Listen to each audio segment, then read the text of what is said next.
concretos antecedentes y manifestamos que el Ministerio de Trabajo y Previsión Social tiene su fundamento legal en el artículo 274 del Código de Trabajo.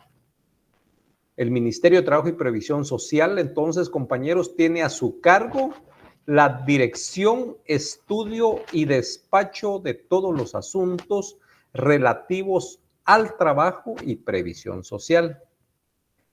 Y uno de sus fines es vigilar por el desarrollo, mejoramiento y aplicación de todas las disposiciones legales referente a la materia laboral.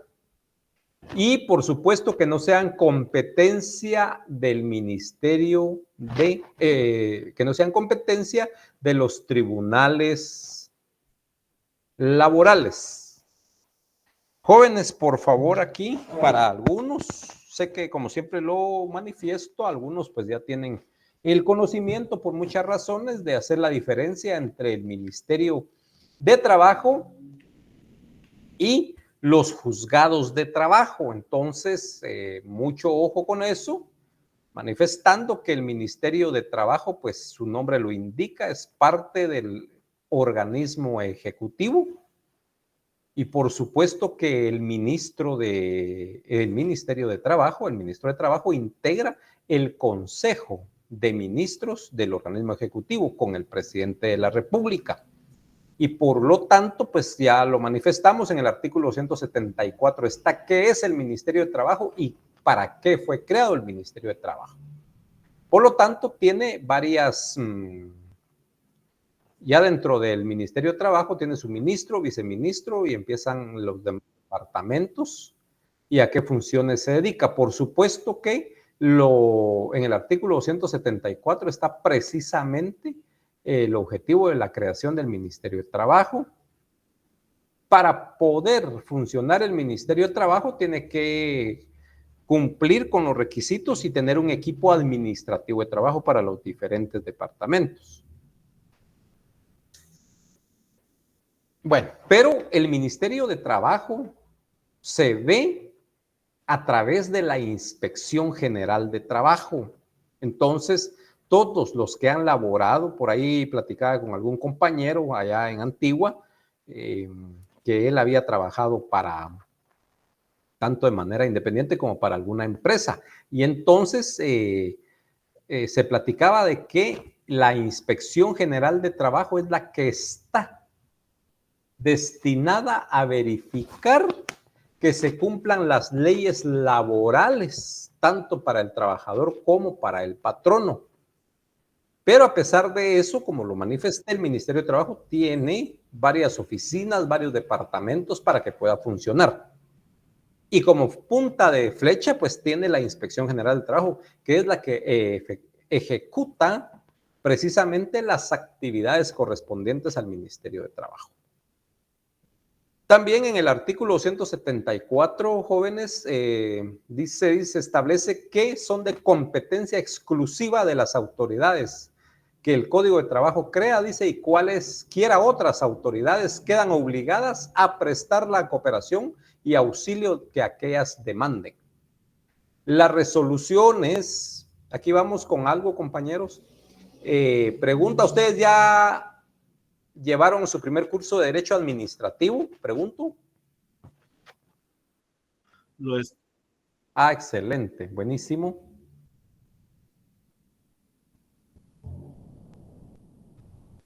Muy bien. Entonces, como ya están llevando Derecho Administrativo, bueno, todavía van a llegar a Derecho Procesal Administrativo, pero les voy a dar un adelanto, compañeros, que es parte de pregunta, como vamos a entrar a hablar un poquito acerca de unos recursos, compañeros, de acuerdo a la ley, escuchen, de acuerdo a la ley, ¿cuántas instancias existen para un proceso? 2, licenciado. 2. El compañeros Juan Francisco Verdugo manifiesta que existen dos instancias. ¿Qué dicen los demás compañeros? La pregunta es, ¿cuántas instancias existen en un proceso, cualquiera que sea, materia civil, laboral? Muy bien. 2 también, licenciado. Gracias, Andrea. Muy bien, excelente.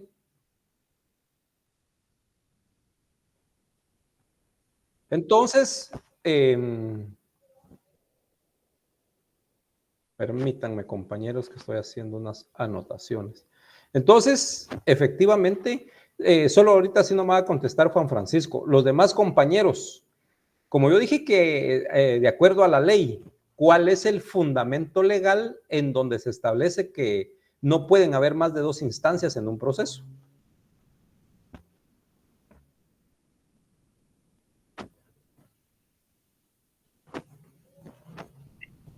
¿Lic sería el artículo 211?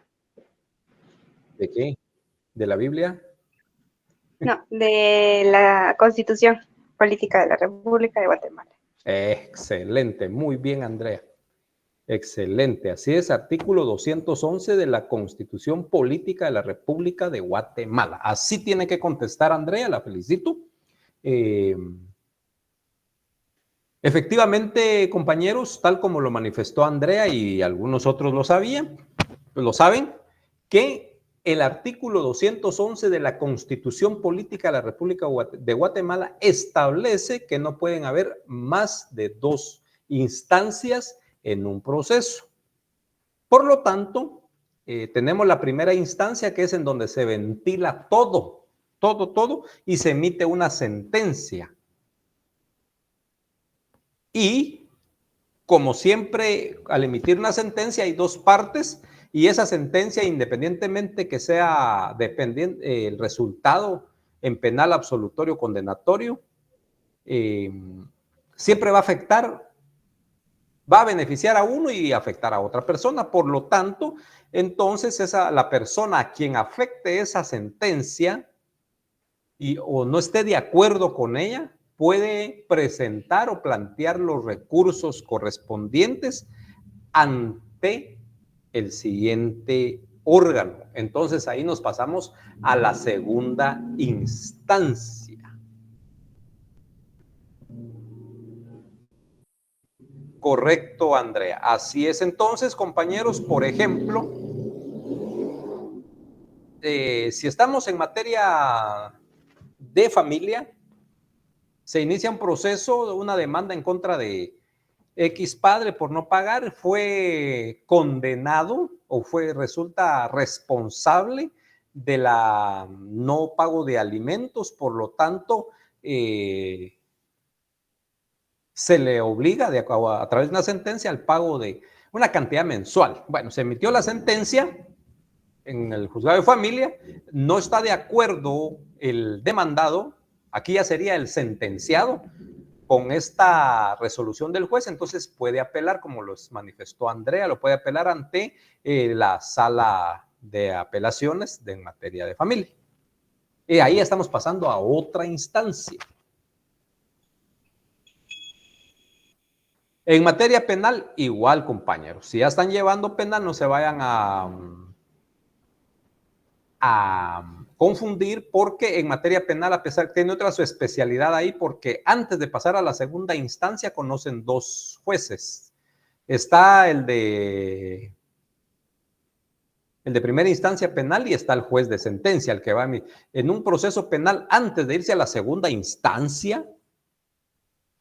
Conocen dos tribunales distintos. Uno de instancia penal, que es donde se realiza toda la investigación, se verifica, se depura el proceso, ese es el objetivo de primera instancia, se depura el proceso. Y si se considera en esa parte de la primera instancia que es procedente pasarlo a un juicio oral y público, pues ya lo pasan a un tribunal de sentencia. Hasta este es el que va a valorar la prueba y emitir una sentencia. Distinto a lo de familia, que en familia es el mismo juez que depura el proceso y emite la sentencia. En penal hay dos, pero siempre sigue siendo la primera instancia. En el tribunal de sentencia, el juez considera y condena o absuelve como quiera. Y a la parte que no está de acuerdo, apela también y vamos a una sala de apelaciones a plantear el recurso de apelación. Y así, compañeros, ahora volvamos al tema laboral, ¿verdad? Me estoy saliendo del curso. En materia laboral, de igual manera. Ojo, aquí nos apartamos un poquito del Ministerio de Trabajo, nos vamos a los juzgados laborales, se inicia una demanda y se declara en sentencia. Aquí también, en materia laboral, es similar a familia. En materia laboral, el mismo juez que depura el proceso, que va conociendo desde su primera audiencia, emite la sentencia. Y entonces, imaginemos que en la sentencia declaran responsable al patrono, a todas las pretensiones planteadas por el ex trabajador. Por supuesto que a quien no le va a convenir en este caso es al patrono. Entonces, al dictar la sentencia de carácter condenatorio en contra del patrono, él va a tener sus 3 días para interponer un recurso de apelación. ¿Verdad, compañeros? Y nos vamos a la segunda instancia, que es de acuerdo al artículo 211 de la Constitución Política de la República de Guatemala. Bueno, en virtud de que en esta clase estoy escuchando que están muy estudiosos, muy acuciosos y están al tanto. Entonces, esto lo hizo, la pregunta que hice, compañeros, es que ahorita vamos a hablar de unos recursos administrativos. Por eso les pregunté si estaban llevando derecho administrativo. Pregunta del millón entonces, en derecho administrativo, siempre poniéndole atención, compañeros, al artículo 211. Ojo con eso. Entonces, la inquietud que tengo es saber si también el proceso contencioso administrativo es de 2 instancias o de 3 o de 4, o ¿cómo es?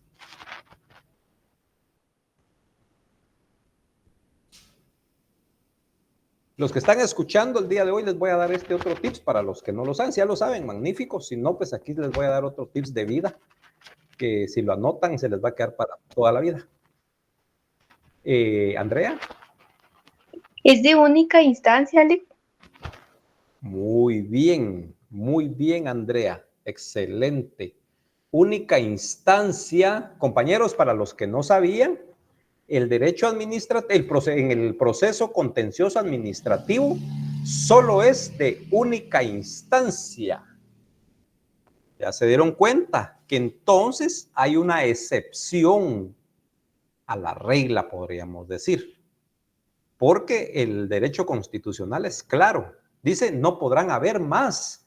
Vean pues, compañeros, no es solo de leer y memorizar un artículo, una ley.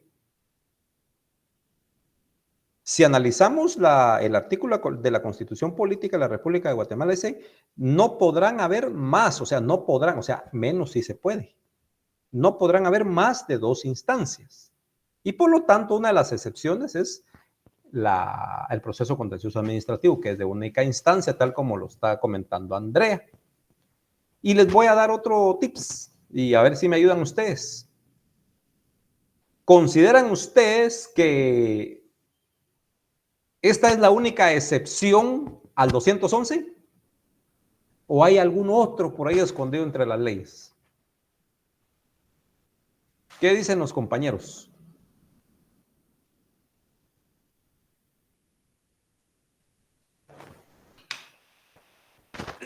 Aparte de la única instancia en lo administrativo, ¿será que existirá otra forma que defina más instancias o menos instancias? ¿Habrá otro o solo el contencioso administrativo? ¿Qué dicen los compañeros?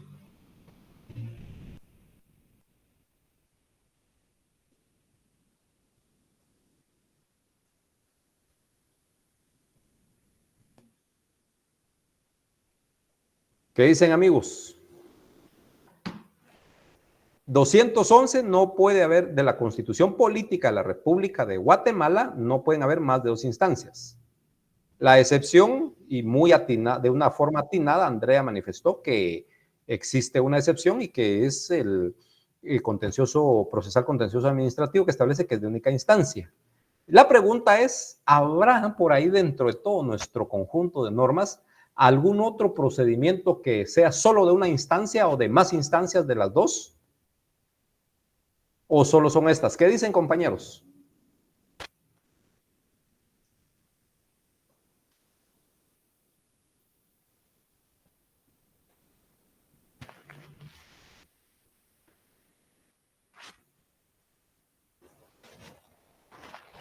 ¿Qué dicen?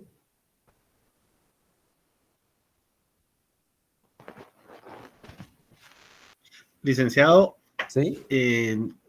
no estoy 100% seguro, pero creo que en la parte administrativa también es así, porque yo recuerdo que ahí cabe el recurso de revisión o de revocatoria, pero luego de eso, pues ya se procede en otras instancias. Sí, compañero. Sí, lo único es de que, por ejemplo, el recurso que usted está mencionando, que voy a hablar de esto en materia, por eso estoy hablando de ¿por qué estoy hablando de esto ahorita? Porque vamos a hablar de los recursos administrativos, pero en materia laboral. Sí, lo que usted dice sí tiene razón, es lo administrativo, es lo que es aquí sería lo previo. Estos son asuntos, estos recursos se presentan de manera administrativa. Pero cuando no se soluciona nada y consideran que hay un plazo por ahí que hay que respetar, si durante ese plazo, que no recuerdo ahorita, la autoridad no resuelve, entonces dice que se convierte en contradictorio, en pleito y por lo tanto en un silencio administrativo y entonces Son procede. 30 días, Lee. ¿Cómo? Son 30 días para establecer el silencio administrativo. Ahí estamos, ya veo. Entonces, posterior a eso, motiva a iniciar el proceso contencioso administrativo. Y entonces ahí se manifiesta que es de única instancia nada más en lo administrativo. Bueno, compañeros, como no tenemos mucho tiempo, quiero comentarles que el código militar que está vigente todavía, compañeros, dentro de su articulado manifiesta que hay 3 instancias. ¿Ya? Esto es para su acervo cultural, esto no se los voy a preguntar, por supuesto, ¿verdad? ¿Qué les van a decir ustedes? El licenciado estaba loco preguntando del código militar, pero yo siempre que hablo del artículo 211 trato de compartir con los compañeros estas cuestiones que se relacionan. Entonces tenemos el proceso sucesorio, el proceso contencioso administrativo, que es la excepción al 211 de la Constitución Política de la República de Guatemala, y no recuerdo el artículo, pero es el Código Militar, que aún está vigente, compañeros. Así es que por ahí también habla de 3 instancias, ¿ya? Y está vigente. Yo tuve la oportunidad de llevar un proceso criminal, podría decirse, de una persona que estuvo en el ejército, pero el proceso... fíjense que se dividió en 2 cuestiones. Resulta que dentro de los actos ilícitos que cometió la persona, habían actos ilícitos puramente militares y actos ilícitos que ya tenían que ser ventilados en nuestro proceso común, que es el que nosotros conocemos y estudiamos ahorita. Entonces, se ventiló el proceso primero el proceso militar. Y entonces tuve la oportunidad de estar defendiendo a una persona ante los tribunales militares. Y comentándoles que es otro mundo totalmente, que allá no podemos alegar derechos humanos, no podemos alegar lo que alegamos en el proceso común. Vieran, entonces la experiencia fue buena y posterior a eso, pues entonces ya pasamos a ventilar los asuntos que ya le correspondían a los tribunales comunes, a los que nosotros conocemos y los que constitucionalmente, de acuerdo al artículo 203 de la Constitución Política de la República de Guatemala, son los que deciden, resuelven sobre la situación jurídica de una persona. Pero también están vigentes los tribunales militares. Ya les dije, yo personalmente estuve en un proceso, una experiencia muy buena para hacer esas diferencias. Bueno, después de haber dado esa información, compañeros, Licenciado, perdone, Diga, Juan. Perdone, ¿usted tendrá así en mente las 3 instancias que regula el Código Militar? No, le quedo mal, Juan, y les quedo mal a todos. No tengo en mente cómo son las 3 instancias. El asunto es que Okay, yo creo que Andrea nos tiene ya la información, hay que la ver muy activa y eso me motiva a mí también, la felicito. Diga, Andrea.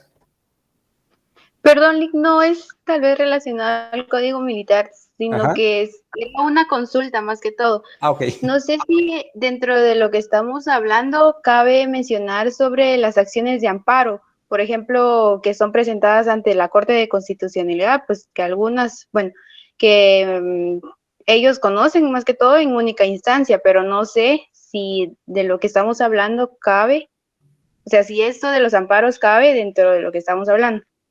Perfecto. Muy bien, Andrea, excelente. Buenísima pregunta, Andrea. Cuando ya esto le va a ayudar ahorita, cuando ya estén en procesal, en derecho constitucional, ahora hay un procesal constitucional. Para los que escucharon la inquietud, la consulta de Andrea, pregunta si puede tomarse como instancia. Fíjense que no. La ley, antes de continuar, antes de dar la respuesta, pregunta del millón, que también yo sé que ya la saben, pero quiero escuchar, sería, ¿cuántas leyes de carácter constitucional tenemos, compañeros? 5, Lick. ¿Cuáles son? Está la Constitución Política de la República, la Ley de Orden Público, Libre de Emisión del Pensamiento, Ley Electoral y de Partidos Políticos y Amparo, Exhibición Personal y de Constitucionalidad. Ahí estamos, muy bien, Juan. Hice la pregunta también por la pregunta de Andrea. Resulta, compañeros, que dentro de las 5 leyes de carácter constitucional que mencionó Juan Francisco, está la ley de amparo, exhibición personal y de constitucionalidad. Esa es una ley de carácter constitucional en virtud de haber sido creada por una Asamblea Nacional Constituyente de carácter temporal. Entonces resulta que esa ley es la que establece todo lo relacionado al amparo, todo lo relacionado a la protección de la Constitución y todo lo relacionado al inicio y funcionamiento de la Corte de Constitucionalidad. Muy bien. Entonces, para que se vean que no hay, que no chocan con la Constitución, ya que la Constitución habla de 2 instancias, fíjense, Andrea, y para todos los compañeros, que a la hora de que la CC es un tribunal de carácter extraordinario. Y aquí viene la clave, no forma instancia, compañeros. No forma instancia. ¿Ya? No forma instancia. Toda vez de que esto ya es una cuestión extraordinaria porque la CC se encarga de la protección de la Constitución Política de la República de Guatemala. Entonces ahí está la aclaración y a la inquietud de Andrea. Muy buena pregunta, Andrea. Excelente. Entonces, compañeros, por favor, la interposición o el diligenciamiento de un amparo, que fue lo que preguntó Andrea, no forma grado, podríamos decirlo, no se crea otra instancia, no podríamos hablar de una tercera instancia. Solo tenemos 2 instancias. A la hora de plantear un amparo, a la hora de plantear un amparo ante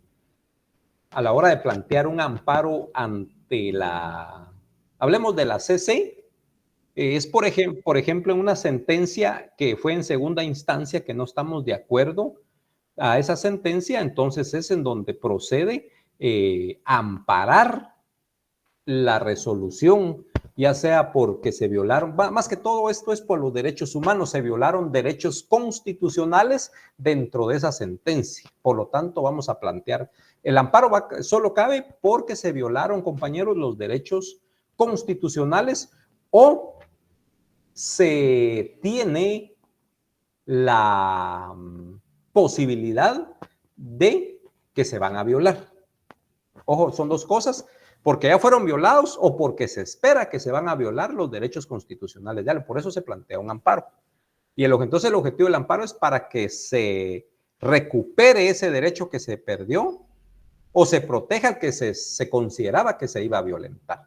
Entonces, compañeros, el amparo no forma instancia. ¿Estamos? Para todos los demás y para Andrea que hizo la pregunta. Esto ya es una cuestión puramente constitucional y de protección a la Constitución. Continuamos entonces, compañeros. Por eso solo dije que la tercera instancia es en el Código Militar. Entonces vamos, en un momento le doy la palabra a Juan Francisco. El asunto es de que si no me voy a hablar de constitucional y no voy a llegar a los recursos. Entonces, compañeros, recursos en carácter en materia laboral.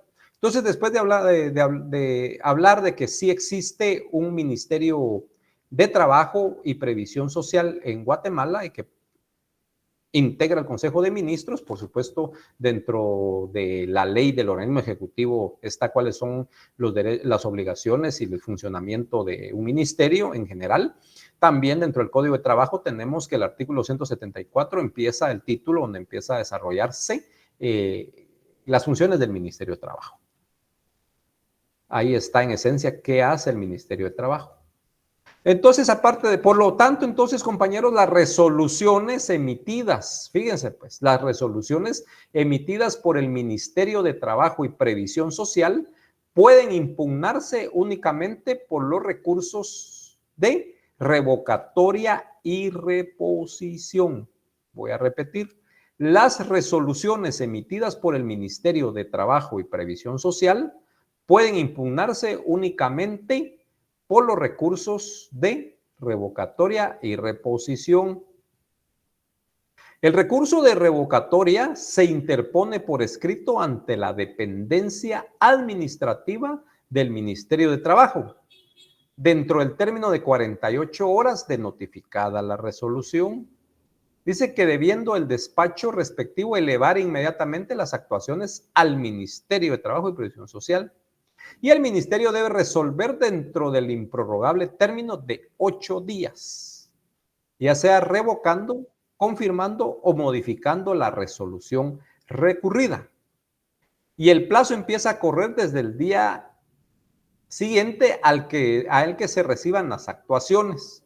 Entonces, compañeros, cuando se emita una resolución por parte del Ministerio de Trabajo, carácter administrativo, ¿verdad? Pero que no fue emitida por el ministro, por el ministerio, sino que por algún despacho, por algún departamento, o sea, de menor jerarquía, procede el recurso de revocatoria, interponiéndose dentro de los plazos que ya les mencioné, para que el ministerio, por supuesto que se eleva y es el ministerio que tiene que resolverlo. Entonces aquí sucede algo, que el ministerio, esta autoridad administrativa, al resolver dice que debe revocar, confirmar o modificar. ¿A qué se refiere esto, compañeros? Se emitió una resolución, alguien no compartió esa resolución, se consideró que no era pegada a derecho y por lo tanto le afecta y presenta su recurso de revocatoria. Entonces el ministerio, al analizar, considera que sí se violentan los derechos o sí no se tomó en cuenta alguna cuestión y por lo tanto considera que el que planteó la revocación tiene razón. Entonces revoca la resolución emitida por la Inspección General de Trabajo, por la inspección de la visitaduría, que es otro departamento que tiene el Ministerio de Trabajo, o la sección de conciliación, alguna otro departamento por ahí que se me escape, pero que sea de menor rango, pero parte del Ministerio de Trabajo, entonces va a plantear eso, y el Ministerio de Trabajo va a revocar porque le probaron que sí procede el recurso de revocatoria, se violentó algún derecho. O confirma o modifica. O confirma quiere decir, compañeros, que del análisis que hace el Ministerio de Trabajo se da cuenta de que esa resolución que emitió el órgano inferior sí llena los requisitos de ley, sí fue resuelto apegado a ley. Por lo tanto, De todos modos, el ministerio tiene que manifestarse y emite también su resolución manifestando que la resolución emitida por su inferior fue realizada conforme a la ley, conforme a los medios de prueba que tienen. Por lo tanto, confirma la resolución emitida por X persona, dejando sin efecto el recurso de revocatoria, o modifica. ¿Qué quiere decir? Que de igual manera el Ministerio de Trabajo hace el análisis correspondiente. Entonces se da cuenta que no es procedente revocar, porque también el que planteó la revocación tiene razón, pero no en todo su recurso que planteó, en algunos. Entonces, por lo tanto, viene el juez, el Ministerio de Trabajo, y considera que no es procedente revocar completo, pero tampoco confirmar la resolución emitida por su inferior, porque sí existen algunas cuestiones lógicas y de acuerdo a la ley que sí es procedente modificar. Entonces, compañeros, el Ministerio de Trabajo, al planteársele un recurso de revocatoria, debe revocar, confirmar o modificar. De igual manera, para casi la mayoría de todos los demás recursos, ya en los tribunales y todo, esas son las tres cosas que tiene que realizar el juez o el magistrado cuando le planteen un recurso, ¿ya? Revocándolo, confirmando que sí tiene razón, que sí la resolución impugnada está de acuerdo a la ley, o anulando porque le demostraron que no, que este es totalmente violatoria a los derechos, o modifica porque hay razón en algunas cuestiones. Siempre, compañeros. Entonces, en el recurso de revocatoria, otra vez, el Ministerio de Trabajo puede revocar, confirmar o modificar. Y ya ha explicado por qué razón se revoca, por qué razón se confirma o por qué se modifica. Y de igual manera tenemos el otro recurso, que es el recurso de reposición. Y el recurso de reposición dice que este se plantea cuando se trate de resoluciones originarias del ministerio propiamente. Ese recurso también se sustanciará y se resolverá dentro de los mismos términos que para el recurso de revocatoria.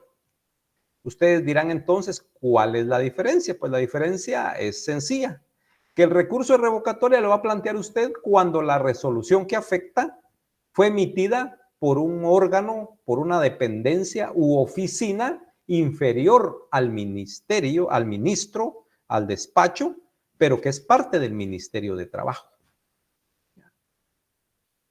El recurso de revocatoria. Y el recurso de reposición, cuando es propiamente el ministerio el que emite la resolución y considera a alguna de las partes que esa resolución emitida por el propio ministerio es violatoria a algunos derechos. Por lo tanto, se plantea el recurso. Entonces, en grados, si se plantea el recurso, si usted tiene que plantear el recurso, vamos a ver, si la autoridad del ministerio, propiamente el Ministerio de Trabajo como tal, emite una resolución que le afecta a alguna persona, a plantear recurso de reposición. Pero si fue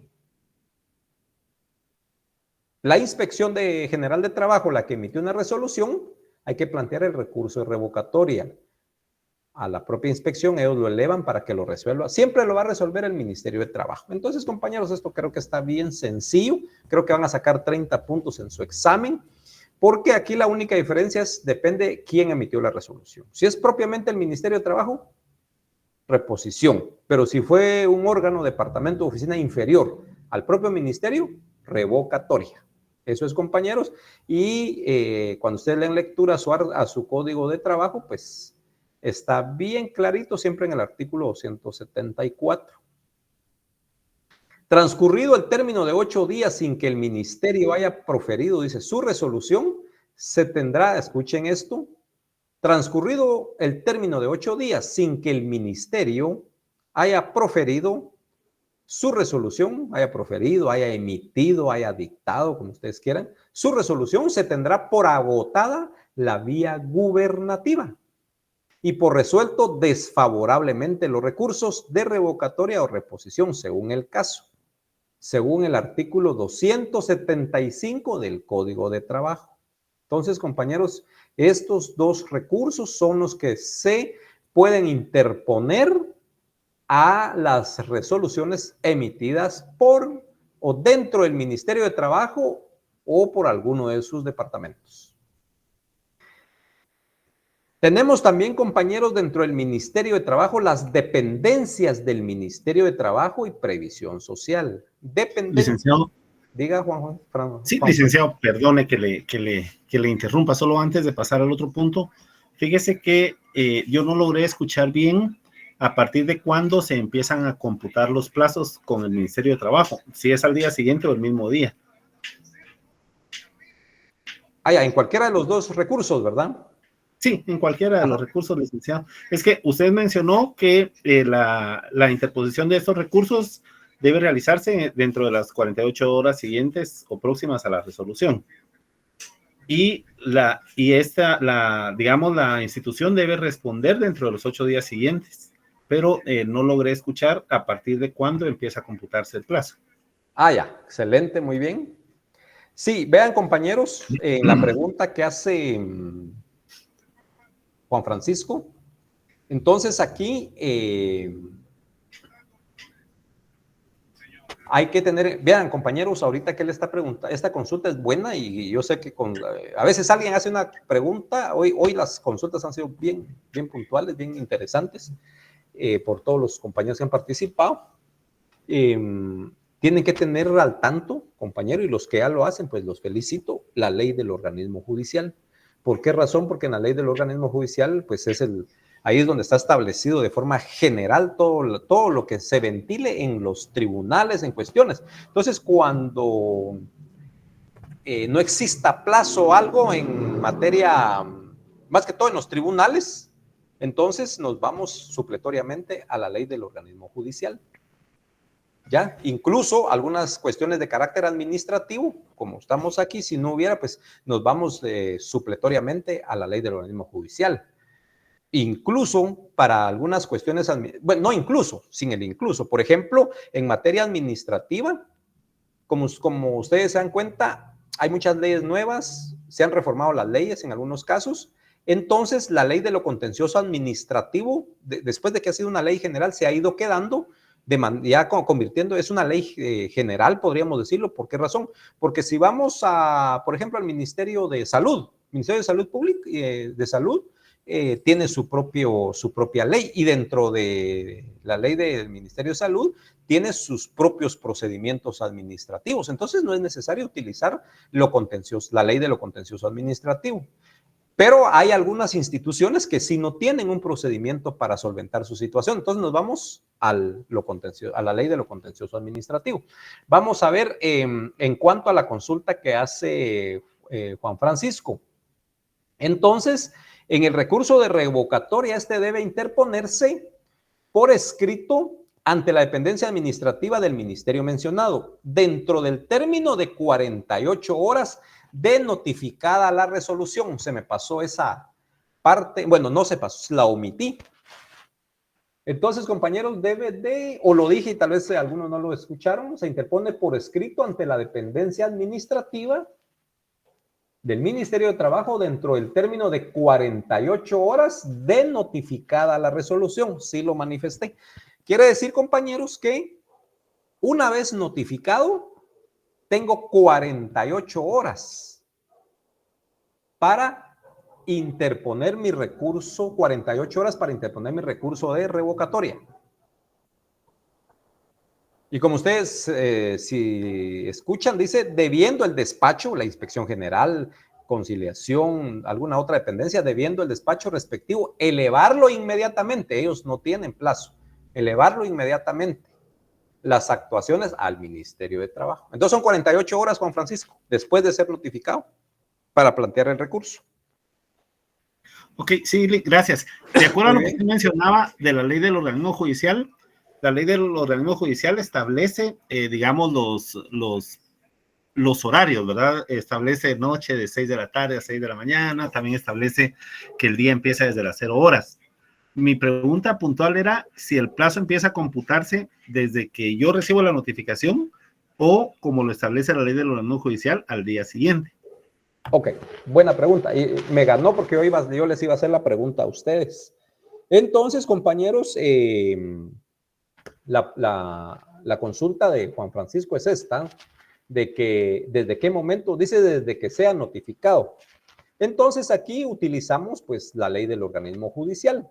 Y la ley del organismo, por eso mencioné la ley del organismo judicial, porque cuando es, ojo con esto compañeros, para los que trabajan, como ya les dije, en la administración, en los tribunales, en cualquier institución del Estado, están familiarizados con esto.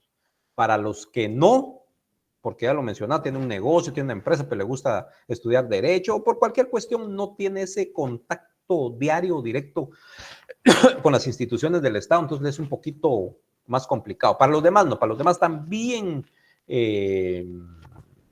empapados en esto, y eso es bueno, compañeros, porque los compañeros comparten, a veces hemos escuchado que fulano está en tal lugar y a veces damos un espacio para que nos cuente cómo es que funciona. Por ejemplo, estaba dando, cuando he impartido el curso de Derecho Civil, el Derecho de Obligaciones, que es fantástico ese Derecho de Obligaciones. El que estudia Derecho de Obligaciones, y lo entiende, ya no se le complica el Derecho Civil. Entonces, por ejemplo, ahí hay personas que trabajan en bancos, y los que trabajan en bancos pues, nos apoyan bastante y nos dan una explicación de las obligaciones mancomunadas, simples, complejas, ¿verdad? Igual en este caso, pues aquí me imagino que también hay personas que trabajan en distintos. Entonces, no se les complica. Bueno, para los que todavía no están relacionando estos plazos, compañeros, miren, es sumamente importante que estos plazos se los vayan aprendiendo. Espero que sean pocos los que todavía no saben hacer esta relación. No recuerdo el artículo, pero la ley del organismo judicial establece que cuando sea notificado y se me ponga y se me dé un plazo por horas, es corrido, compañeros. Si me notificaron hoy a las 14 horas y me dieron, y qué bonito, miren el día, precisamente hoy. Pregunta, solo no me vaya a contestar Juan Francisco, por favor. Para los demás compañeros, si hoy me notificaron una resolución, la Inspección General del Trabajo me notificó una resolución a las 14 horas el día de hoy, y yo no estoy conforme con esa resolución que me notificaron a las 14 horas del día de hoy, y como yo tengo que plantear un recurso de revocatoria, y según esta ley, el 275, establece que tengo 48 horas para interponer mi recurso de revocatoria. Entonces la pregunta es, solo porfa, Juan Francisco no va a responder, ¿hasta qué hora o hasta qué día tengo para plantear mi recurso de revocatoria, compañeros? Me notificaron hoy, 25 de agosto a las 14 horas, día viernes.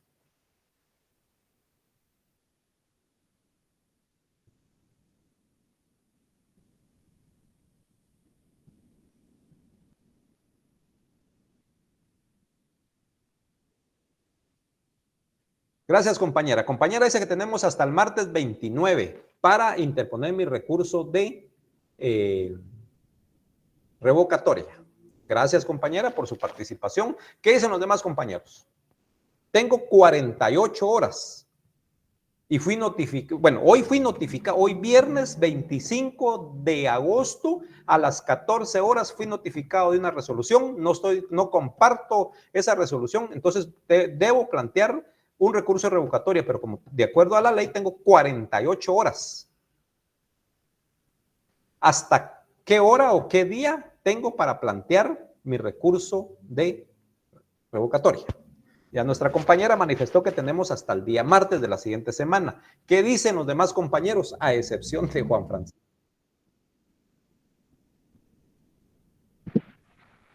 Lick, Ajá. pensaría que esa sería hasta el domingo.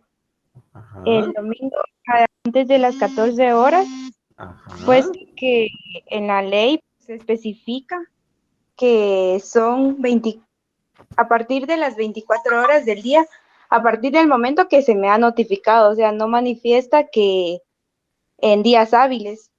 Ajá. Muy bien. Al domingo, antes de las 14 horas. Excelente. Así es, compañero. Así es, y ya Andrea dio la explicación que, de acuerdo a la ley del organismo judicial, compañeros, cuando es en horas, ojo, cuando es en horas, es corrido.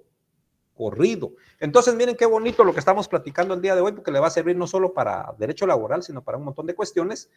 Y qué bonito que es el día de hoy, viernes. No se vayan a perder.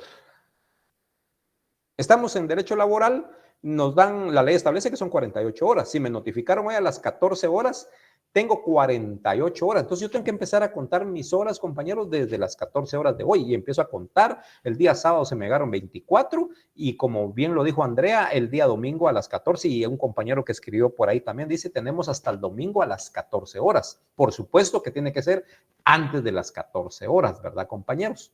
Porque son 48 horas. Y cuando nos notifican en horas, compañeros, es corrido. ¿Sí? Hay que hacerlo, hay que plantear el recurso en el tiempo corrido. ¿Ya? Ahora bien, como si 48 horas lo convertimos a otra forma, podríamos decir que son 2 días, ¿va? 24, son 2 días, va.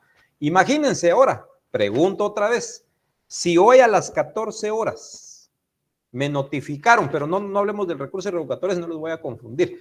Otro recurso que es en días y me dicen, me notificaron a las 14 horas del día 25 de agosto del año 2023. A las 14 horas recibí una notificación, pero esa notificación no es de materia laboral, hablemos de materia penal, es en días, compañeros. El plazo que tengo para interponer es de 2 días.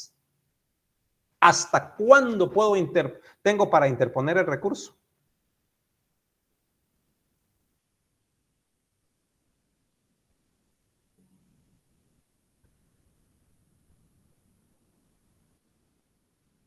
Ojo, compañeros, ojo con lo que estoy mencionando. Fui notificado de una resolución. Licenciado, Por favor, Wilson. en ese caso sí sería días hábiles, ¿no? Ajá, entonces, ¿hasta cuándo tengo? Sería hasta martes. Martes a las 2 de la tarde. Ajá. Muy bien, así es, Wilson. Ahí está, compañeros. La diferencia es que cuando me notifican en hora, la ley me establece que es en horas que yo tengo que manifestarme, es corrido.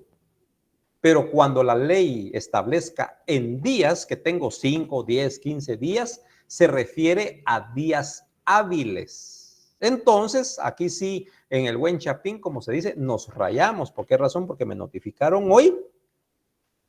Tengo hasta el martes para presentar ese recurso. Entonces, tengo todo el fin de semana, porque cuando es en días, compañeros, es días hábiles. Ojo, esa es la regla del millón, en días hábiles.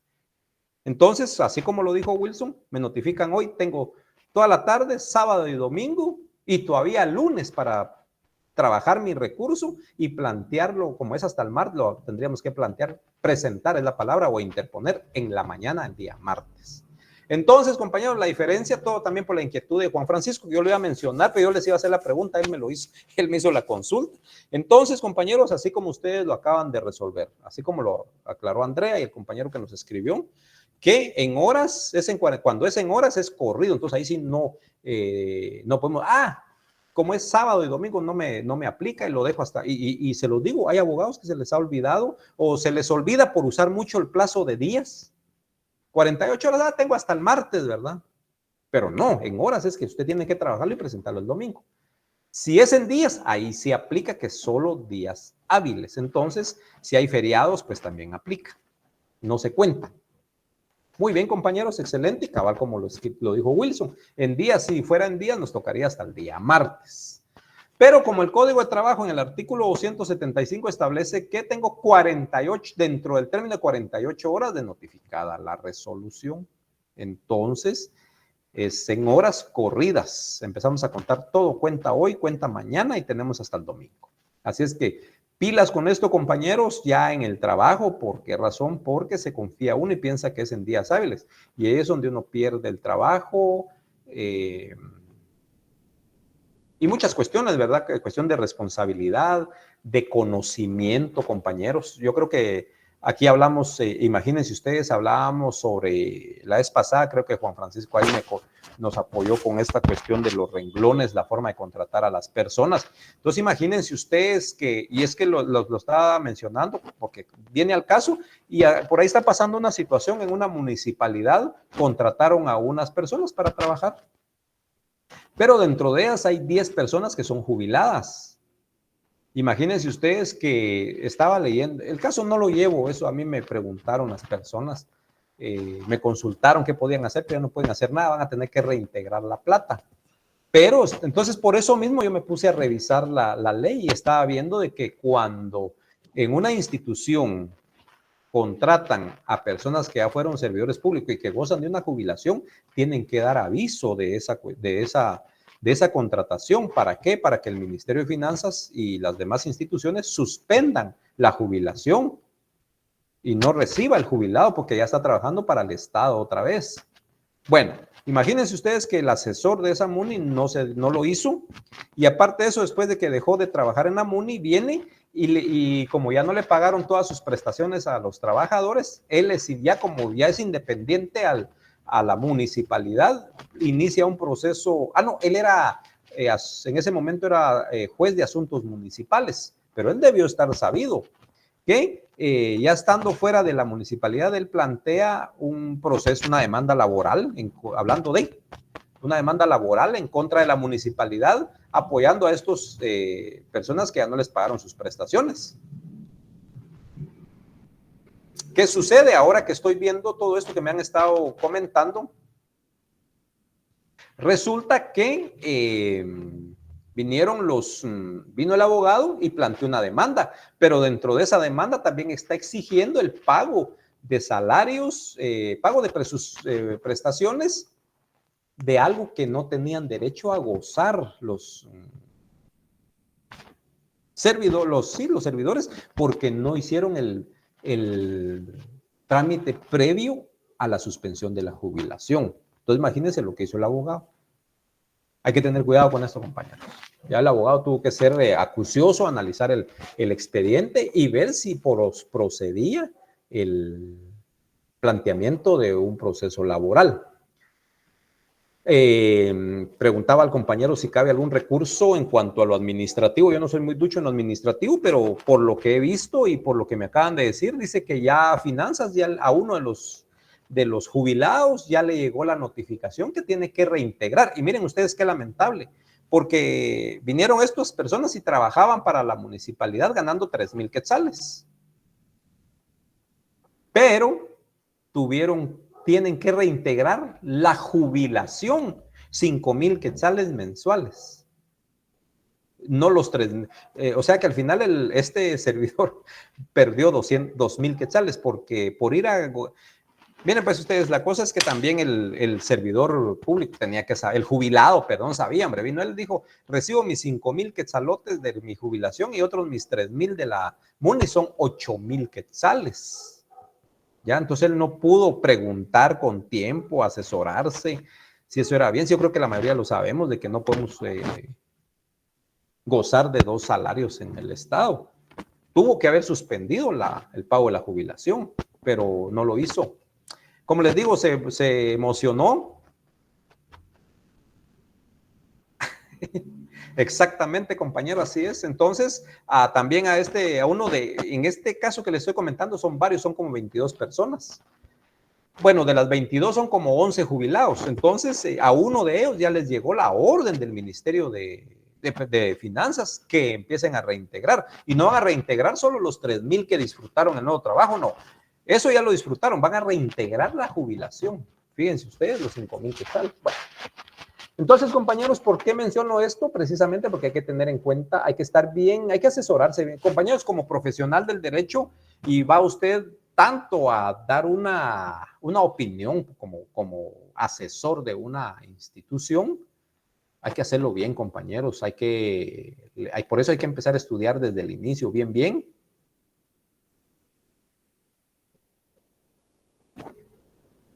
Pues fíjese, compañera, que ahí sí no hay ningún problema porque se va a ir a una empresa jubilada, a una institución privada. Por ejemplo, conozco a alguien que es jubilada, la persona, y trabaja para una institución privada. Entonces ahí no hay ningún problema. Recibe, es clara, incluso la Constitución lo establece también, que no podemos recibir más de 2 salarios procedentes del Estado. Esa es la clave, ¿verdad? Entonces, sí puede usted trabajar, puede recibir su jubilación y puede trabajar en una iniciativa privada, puede trabajar en un colegio. Hablemos de maestros. ¿Sí, Andrea? Perdón, y justamente de maestros le iba a consultar. Ajá. Eh, Acá en la comunidad en donde yo vivo, hay maestros que, por ejemplo, tienen una plaza 011 como docentes de primaria en una escuela urbana.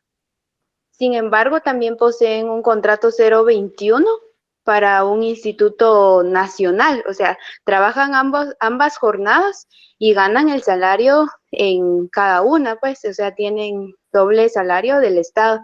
La vez anterior también lo había consultado, sin embargo, no me quedaba claro por qué sí se podía, o sea, sí ese tipo de plazas y contratos sí se podían tener al mismo tiempo. Ok, excelente, muy bien. También se adelantó, pero qué buena la pregunta, si no se me podía olvidar también. Lo que pasa, compañeros, que efectivamente, y Juan Francisco lo mencionó en una de las colaboraciones que dio en las clases anteriores, que hay y tal vez en eso nos va a ayudar él, hay un contrato, y miren, precisamente estoy comentando esto porque el docente que me ha estado consultando, precisamente trabajó por dos contratos, por los dos renglones. Entonces a él precisamente le están cobrando cuando él trabajó 3 años o 2 años, si no estoy mal, pero trabajó por el renglón 029 y por el 021. Entonces a él le están exigiendo el reintegro cuando trabajó por el 029, no por el 021. ¿Qué quiere decir esto, compañeros? Que sí por el 021 puede hacerlo. Por eso es de que los docentes que usted dice sí lo pueden hacer porque ese sí lo permite. No sé si Juan Francisco nos puede ayudar en esto. Sí, fíjese que tengo bastante mala la recepción, pero medio logré escuchar de los dobles salarios. Ajá. Yo tengo entendido, licenciado, que depende del renglón en el que la persona sea contratada, porque a mí sí me ha tocado atender a algunos jubilados o trabajar con algunos jubilados que siguen gozando de su prestación, pero la contratación que se les hace, por ejemplo, yo del magisterio pues no domino mucho, pero en el sector público un poquito, y cuando uno los contrata en el renglón 029 o del subgrupo 18, ellos sí pueden gozar de esta prerrogativa sin ningún problema de que tengan que reintegrar lo percibido en cualquiera de las modalidades. Y pienso que en el magisterio pues podría funcionar igual, toda vez entre en consenso con las autoridades. Sí, gracias Juan Francisco. Sí funciona igual, solo que sí hay uno en donde no pueden gozar de los dos, jubilación, el otro. Entonces, tenían que hacer eso. Sí puede trabajar, pero tenía que pedir la suspensión de la jubilación. Entonces, entonces Andrea, de plano, las personas que conocen, están por el renglón que sí es permitido trabajar en el 011 y me imagino que uno trabaja en la escuela y en la tarde se van a un instituto. Eso sí es permitido, pero a través de un renglón 021. Pero si van por el 029, ahí sí no pueden hacerlo. Licenciado, ¿sí? Hay una prerrogativa que tienen los del magisterio y los de salud, que ellos sí pueden tener 2 ingresos del Estado si no es incompatible con sus horarios de los contratos. Exactamente, así es. Juan Manuel. Buenas noches, Lick. Precisamente yo le comentaba, ¿verdad? Que hay un compañero precisamente que está pasando esa situación, ¿verdad? Él es jubilado de parte del ejército y él actualmente tiene su contrato 021 por parte del Ministerio de Educación y hace poco le llegó la notificación, ¿verdad? En donde le están requiriendo la devolución o el reintegro de lo que es su tiempo de jubilación, que actualmente asciende a un aproximado de 275,000 quetzales, Lick. Entonces, en este caso, el 021 con algunas dependencias también no es permitido en cuanto a lo que es la jubilación, Lick. Exactamente. Así es, Juan Manuel. Entonces, compañeros, los que trabajan para el Estado, pilas, cuáles son los acuerdos, cuáles son esos convenios en que han llegado el ministerio con el Estado. Porque escuchen, miren lo que está diciendo, escuchen lo que está diciendo Juan Manuel y lo que yo les acabo de comentar de este otro asunto. Entonces, que vino una persona en el Ministerio de Educación, trabajó jubilado en el Ministerio de Educación y después se va al ministerio, a una municipalidad. En esa municipalidad trabajó por 2 renglones. Lo que no recuerdo en este momento es que en uno de ellos le están pidiendo que reintegre una parte. No le están pidiendo de todo, porque a pesar de que no dio el aviso como lo establece la ley, pero no le están pidiendo de todo. ¿Por qué razón? Porque él fue de plano donde se dio cuenta la MUNI, le cambiaron y le pasaron al renglón que sí era permitido para ellos. Por eso es que solo le están pidiendo una parte nada más. Entonces, compañeros, la recomendación es que cuando los que ya son jubilados, que están aquí recibiendo clases o tienen algún familiar, su papá o su tío, que vaya a jubilarse, pilas, hay que ver de qué institución es, para dónde va y verificar bien las leyes, compañeros, y los reglamentos, para que la pobre pucha, imagínense ustedes, perciban ese dinero y a ver qué devolverlo. Y no hay vuelta atrás, ya a esta persona que yo les dije, ya pues, no hay para dónde, y ya, al contrario, ya le mandaron las boletas de pago. Fíjense, bueno. Entonces, compañeros, vamos a ir terminando.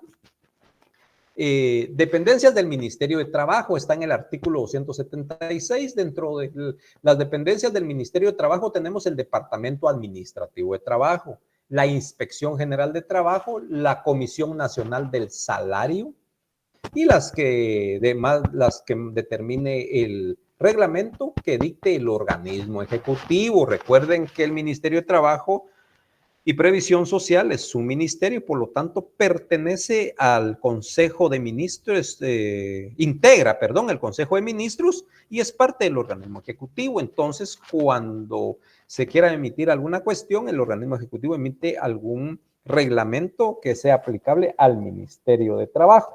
Entonces, por eso, de acuerdo al artículo 276, establece que las dependencias son Departamento Administrativo de Trabajo, Inspección General de Trabajo, Comisión Nacional del Salario y las demás que determinen los reglamentos o que dicte el organismo ejecutivo. Quiere decir que a pesar de estas,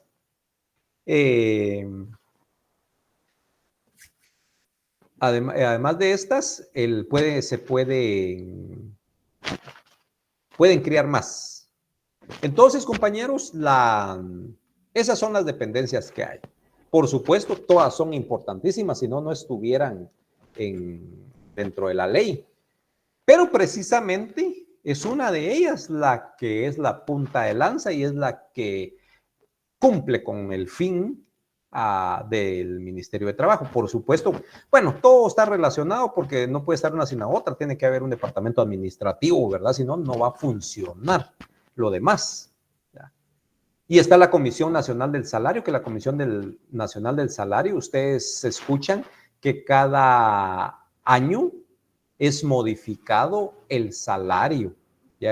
Cada año es aumentado el salario para la iniciativa privada. Ellos son los encargados de hacer el análisis correspondiente para determinar cuál va a ser el aumento del salario, compañeros. Esa es una comisión que pertenece al Ministerio de Trabajo. Por supuesto, está integrada por personas que representan la iniciativa privada, sindicatos y más, el auto del Ministerio de Trabajo y más. Eso ahí lo vamos a ver. Entonces, para eso está la Comisión Nacional del Salario. ¿Por qué, compañeros? Para los que no están informados de esto, porque cada año se analiza, se examina el salario actual, también se analiza la situación económica nacional del país. Y si se considera pertinente, entonces vienen y hacen el aumento que corresponda. Por eso es que cada vez, escuchan ustedes, ya no es lo mismo, yo ganaba tanto ahora, pero es que el otro año es que por lo menos unos 25 quetzales más, va, compañeros, pero ya es algo. Entonces, ese es el fin de la Comisión Nacional del Servicio, de Comisión Nacional del Salario. La Inspección General de Trabajo, compañeros, artículo 278, ahí inicia, dice que la Inspección General de Trabajo es la encargada de velar porque patronos y trabajadores y organizaciones sindicales cumplan y respeten las leyes, convenios colectivos, reglamentos que norman las condiciones de trabajo y previsión social en vigor o que se emitan en el futuro. Esa es la finalidad de la Inspección General de Trabajo, compañeros, velar por esto, velar porque patronos, incluye a todos. Ojo, a mí sí me gusta decirle a los alumnos que cuando hablamos de derecho laboral no pensemos solo en el trabajador, pensemos en el patrono también, porque patronos y trabajadores y organizaciones sindicales, dice, cumplan y respeten pues las leyes, convenios colectivos y reglamentos que norman las condiciones de trabajo y previsión social en vigor o vigentes, que se emitan también en el futuro. También se deben respetar los arreglos directos y conciliatorios que se suscriban ante los inspectores de trabajo o trabajadores sociales, una vez aprobados por el Inspector General de Trabajo o por el Subinspector General de Trabajo. Y estos arreglos, compañeros, fíjense que son bien interesantes, tienen carácter de título ejecutivo. Tienen carácter de título ejecutivo. Los arreglos directos y conciliatorios que se suscriban ante los inspectores de trabajo esos arreglos tienen carácter de título ejecutivo. ¿Qué quiere decir eso, compañeros? Que tanto el patrono y trabajador se reúnen con un inspector y llegan a algún acuerdo en alguna cuestión relacionada al trabajo, y si el que se comprometió a cumplir con algo no lo hace, al afectado que tiene el derecho puede plantear un proceso, una demanda, y su prueba va a ser ese arreglo directo, porque la ley le está dando el carácter de título ejecutivo. Puede ejecutarlo de forma laboral. Interesante esto, compañeros. En los asuntos que se tramitan ante las autoridades administrativas de trabajo, los interesados, escuchen esto, en los asuntos que se tramiten ante las autoridades administrativas de trabajo, los interesados no necesitan la intervención de abogado. Pero si se hiciera asesorar, únicamente los abogados pueden hacerlo. Y dice que también pueden los dirigentes sindicales. Así es que si aquí hay un dirigente sindical, puede apoyar a un asociado, un integrante, cuando vayan a algún asunto administrativo. Pueden acompañarlo y asesorarlo. Podrán actuar como tales estos últimos, solo podrán asesorar a los miembros de sus respectivos sindicatos a que pertenezcan. Y circunstancias que deberán acreditar ante la dependencia respectiva. ¿Ya? Y algo bien interesante, dice, y exclusivamente en asuntos cuya cuantía no exceda, que no se pase de 300 quetzales. Si se dan cuenta, compañeros, esto se va quedando un poquito en desuso porque cuando habla que no pase de 300 quetzales, ¿por qué? Porque esto fue hecho, como ustedes saben, fue creado en 1945 al 50. Entonces estamos hablando ya, ¿cuántos años, compañeros? 80, 70 años ya, ¿no? Ya casi más de 60, 70 años que se hizo esta norma. Entonces, pues por eso hablaban de 300 quetzales, pero si ahorita, ¿cuánto es el salario mínimo? Entonces ya quedó en desuso, pues ya debe ser una cantidad más alta. Entonces, compañeros, y el carácter que tiene la Inspección General de Trabajo, dice que la Inspección General de Trabajo tiene el carácter de asesoría técnica del ministerio, por lo que tiene que evacuar todas las consultas que le planteen las demás dependencias del Ministerio de Trabajo y los patronos trabajadores sobre la forma en que deben aplicarse las disposiciones legales de su competencia. Dice que la Inspección General de Trabajo debe ser tenida como parte en todo conflicto individual o colectivo de carácter jurídico en que figuren trabajadores menores de edad, trabajadores cuya relación de trabajo haya terminado sin el pago de su indemnización, prestaciones y salarios caídos, o se trate de acciones para mantener la maternidad, salvo si se apersonare el X. Entonces, ojo con eso en sus apuntes, que la Inspección General de Trabajo debe ser tenida como parte en todo conflicto de carácter jurídico cuando hay trabajadores menores de edad, cuya relación de trabajo termine sin el pago de la indemnización al trabajador. Atención a eso, compañeros. Y así es como yo les estoy hablando de las funciones más importantes, aunque de todas, ¿verdad? Pero más especiales de la Inspección General de Trabajo, porque también tienen la obligación de promover o realizar la sustanciación y finalización de los procedimientos por faltas de trabajo que denuncien los inspectores de trabajo y trabajadores sociales, y procurar la aplicación de las sanciones correspondientes. Por ejemplo, cuando a una empresa le piden que en una demanda laboral, algunos de ustedes ya tienen la experiencia de demandar a alguna empresa, y entonces cuando plantean la demanda, el juzgado, aquí es el juzgado de trabajo, le solicita al patrono que presente dentro de X término el contrato de trabajo que celebró con el trabajador, planilla, libros, y le pide una serie de documentos. Si el patrono no tiene eso y no lo presenta ante el juzgado laboral, entonces en el juzgado laboral, aparte de emitir una sentencia en donde obligue al patrono a pagarle la indemnización o lo que pida y lo probó el trabajador, también el juzgado remite la información a la Inspección General de Trabajo. ¿Para qué? Para que la Inspección General de Trabajo inicie proceso, un incidente laboral por faltas a las leyes laborales, que también se ventila ante un tribunal laboral. Entonces viene la inspección, plantea el incidente laboral ante el Ministerio, ante el Tribunal de Trabajo, y entonces el Tribunal de Trabajo, si le es convencido, hay pruebas suficientes, ordena, emite una resolución sancionando al patrono al pago de cierta cantidad de dinero equivalente en salarios por no haber cumplido, porque la ley lo establece. Si no cumplo con tales cuestiones, me gano una multa de tanto. Entonces, esas son las funciones y obligaciones de la Inspección General de Trabajo, compañeros.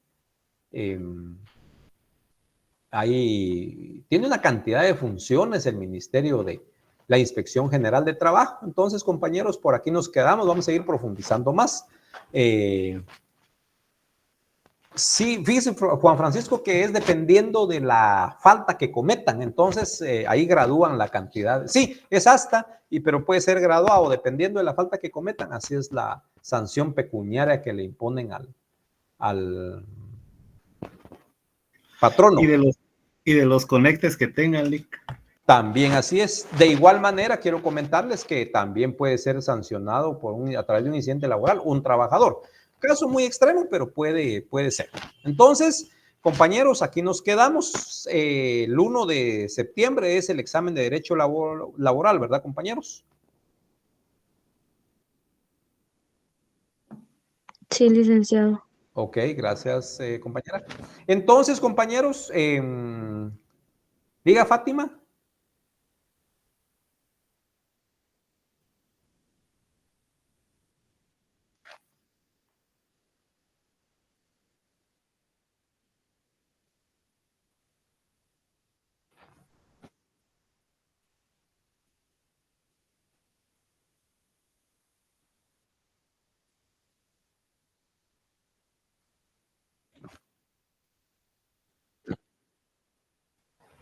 Es que, fíjese, Fátima, que como mencionamos, lo hablamos, igual Andrea lo comentó, que hay docentes que trabajan incluso para el mismo ministerio, y es permitido. Es dependiendo de ahí sí que, dependiendo de los renglones en que ellos están trabajando. ¿Ya? Y tienen que entonces verificar, como lo mencionamos aquí con Juan Francisco y alguien más, deben verificar. También Juan Manuel comentó algo de que hay instituciones en donde sí permiten estar jubilados y percibir otro salario, pero dependiendo del renglón. Vea, pues como yo lo aclaré, usted me está preguntando algo de derecho administrativo. Yo aclaré que yo no soy especialista en derecho administrativo, pero manifesté, yo solo di un ejemplo, que una persona trabajó 2 o 3 años para la municipalidad, una persona jubilada pero docente del Ministerio de Educación, trabajó 2 años y meses siendo jubilado para una municipalidad a través de un renglón y posteriormente fue cambiado de renglón. Resulta que con el tiempo se dio cuenta el Ministerio de Finanzas y ahora le está requiriendo el reintegro, pero fíjense que aquí viene lo especial, no le está pidiendo el reintegro de todos los 2 años y 8 meses, le está pidiendo el reintegro de la jubilación solo durante el tiempo que laboró para uno de esos renglones, pero no sé cuál de ellos es. Entonces, compañeras, lo que tienen que hacer es, los que están trabajando para una municipalidad deben averiguar bien, asesorarse bien con el abogado de los asesores de la municipalidad, cómo es que está funcionando esto. También pueden hacer la gestión ante la ONSEC y ellos les van a dar la salida, ¿verdad? Entonces, compañeros, volviendo al tema que nos interesa, termino la clase ahorita porque ya faltan 6 minutos. Van pues, compañeros. Yo les voy a mandar, se lo voy a mandar a Cristian, a nuestro auxiliar, le voy a mandar un documento en donde está desarrollado la mayoría de cuestiones que hemos desarrollado hasta el día de hoy.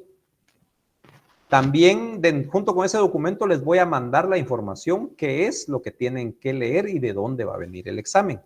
Por supuesto que todo lo que hemos platicado, pero sí les voy a Juan Manuel estaba preguntando y es lo que iba a hablar. Así es que yo les voy a mandar documento, compañeros, para que estudien y por favor también su código de trabajo. Entonces, en la información que les llegue, que vaya por WhatsApp, ahí va a llegar, aquí va el documento y al mismo tiempo tienen que estudiar esta ley y este otro asunto. Les comenté que también buscaran, ahora creo que todo está en Google, pero los que lo tienen de manera física, buenísimo. Les mostré ahí un libro de Mario López Larrabe que habla del movimiento sindical y por favor hay que leerlo también, pero ya por escrito les va a llegar qué es lo que tienen que estudiar hoy, así es que no se preocupen, compañeros. Y como estamos empezando curso, pues entonces precisamente van a llegar preguntas directas, ¿verdad, compañeros? O más que todo preguntas, que me estoy equivocando en la forma de decirlo. Más que todo va a ser de analizar si es falso, es verdadero, o si es una directa, ¿ya? Más adelante, entonces ya a veces sí pongo ahí a analizar a los compañeros para que decidan si es procedente o no tal cuestión, ¿verdad? Pero eso es en el siguiente. Ahorita todo es de estudiar, compañeros. Así es que pasen buena noche y estamos en comunicación. Cualquier cosa, compañeros, a consultarlo y que Cristian me haga el traslado de la inquietud que tenga alguno de ustedes. Gracias, licenciado. Feliz noche y feliz fin de semana. Igualmente. Gracias, feliz noche.